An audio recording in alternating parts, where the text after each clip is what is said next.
नमस्कार दोस्तों, OCN network में आपका स्वागत है। मैं हूं ओमकार चौधरी।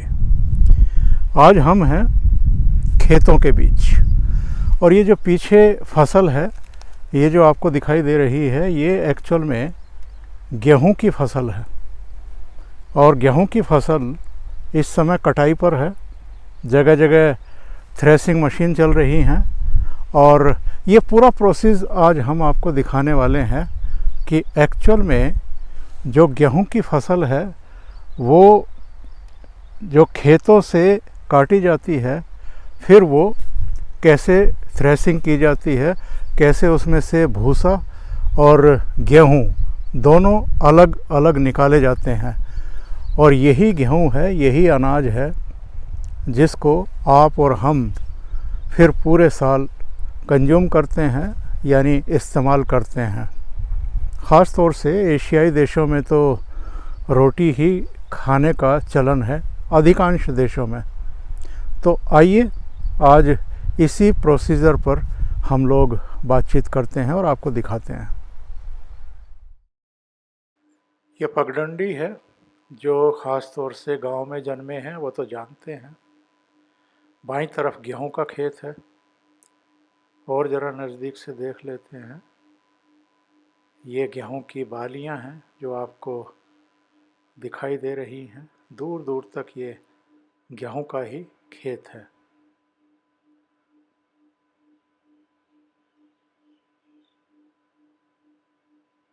इस तरह इसके ढेर लगा दिए जाते हैं।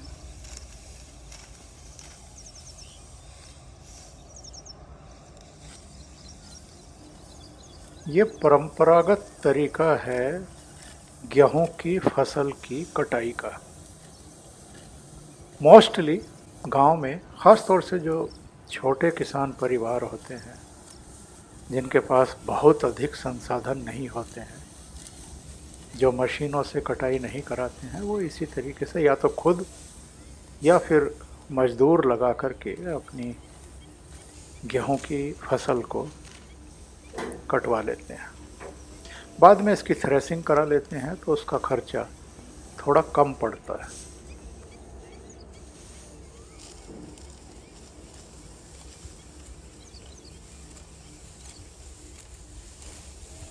अभी भी काफ़ी किसान इसी तरीके से अपनी फसल कटवाते हैं, हाथों से ही, मैनुअल।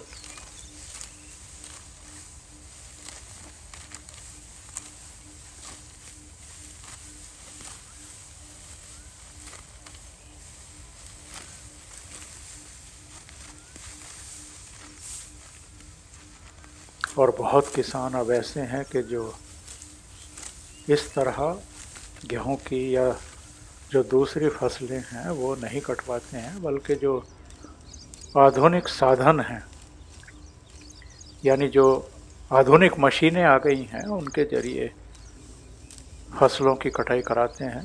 थोड़ा पैसा ज़्यादा लगता है, लेकिन अब उनके पास चूँकि पैसा है, इसलिए वो इस तरह की मशीनों को हायर करते हैं और उनसे अपनी फसल को कटवा लेते हैं। ये ऐसी मशीन है कि जिसमें ये फसल भी, खड़ी फसल भी काटती है और उसकी अंदर ही मशीन में जो भूसा है उसको अलग कर देती है और जो गेहूँ है उसे अलग कर देती है।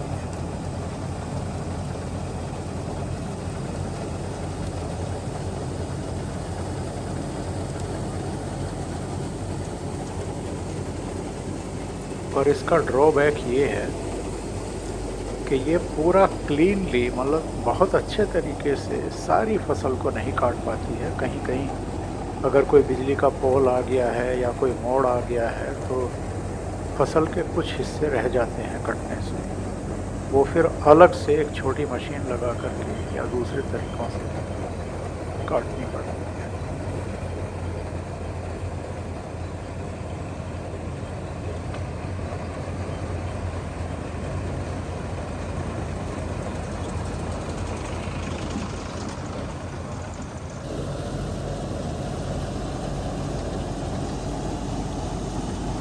अब काफ़ी किसान इसी तरह की मशीनों से अपनी फसलें कटवाने लगे हैं। एक और तरीका है, वो भी आपको दिखा देते हैं। एक ट्रैक्टर से उस मशीन को जोड़ दिया जाता है इस तरीके से, और उसके पीछे जो ट्रॉली होती है उसको भी ढक दिया जाता है, और जो भूसा है वो ट्रॉली के ढके हुए हिस्से में चला जाता है ताकि हवा ज़्यादा ख़राब ना हो, भूसा भी ज़्यादा ख़राब ना हो, और जो गेहूँ है वो इस मशीन में ही रह जाता है, जिसको निकाल लिया जाता है जब मशीन भर जाती है।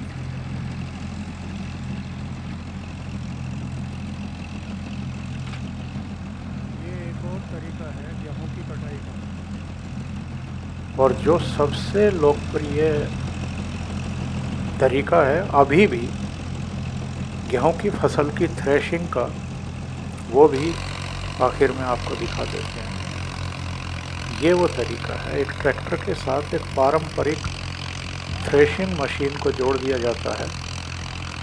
इसमें ये भूसा एक तरफ फेंक देती है जिसका ढेर लगता जाता है, और जो गेहूं है वो नीचे की तरफ निकलता रहता है।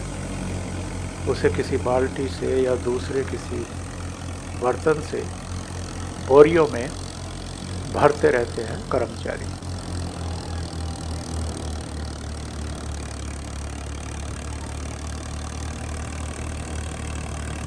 और फिर जो गेहूँ निकला है वो भी, और जो भूसा निकला है वो भी किसानों के घर चला जाता है। तो ये तरीके हैं गेहूं की कटाई के और थ्रेसिंग के, जो आज आपके लिए लेकर के आए हैं ओसीएन नेटवर्क की तरफ से। आप में से बहुत सारे लोग जो गांव में जन्मे होंगे उन्होंने ये सब देखा होगा। जो पुराने तरीके थे बैलों से गहाई के, वो अब नहीं दिखाई देते। अब ज़्यादातर जो मशीनें आ गई हैं आधुनिक, उनके ज़रिए ही कटवाते हैं। तो अभी के लिए इतना ही। बहुत बहुत धन्यवाद। अगर आपको ये चैनल और इसके कंटेंट पसंद आ रहे हैं तो लाइक करें, कमेंट करें, वीडियो को शेयर भी करें। अभी तक अगर आपने ये चैनल सब्सक्राइब नहीं किया है तो सब्सक्राइब कर लें, और साथ में लगे बेल आइकॉन को दबाना ना भूलें ताकि आगे आने वाले वीडियो के नोटिफिकेशन आप तक पहुंचते रहें। बहुत बहुत धन्यवाद। नमस्कार।